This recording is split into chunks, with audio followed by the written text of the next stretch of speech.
The two young women stood side by side, surveying themselves in the long glass on the far wall of the upper solar.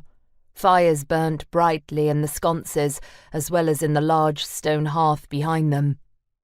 Still Isolde shivered despite the mild April evening. She smoothed the skirts of her green gown and checked the lacings that ran down her sleeves, showing the white chemise underneath. It was her favourite dress, but she never deceived herself. She had any claim to beauty, even decked in her finest gown. She was just, altogether, too rounded. Her face, her belly, her thighs.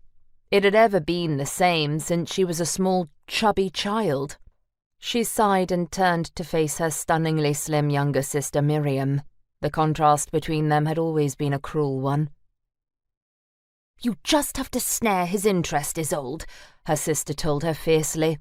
"Otherwise all is lost for Benwick and me."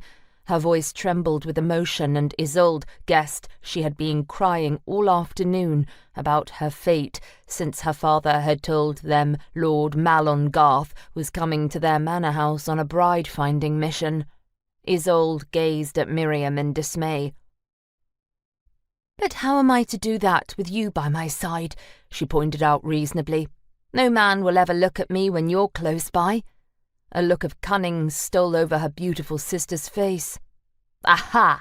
she said, reaching into a leather pouch that hung from her hip belt. "That's where you're wrong. Not if you're wearing this." She pulled out a tiny glass bottle and held it up to the light. "What is it?"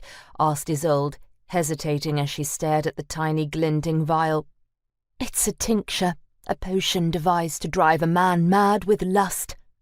"Lust?" squeaked Isolde, glancing nervously over her shoulder. "What if Aunt Enid was close by?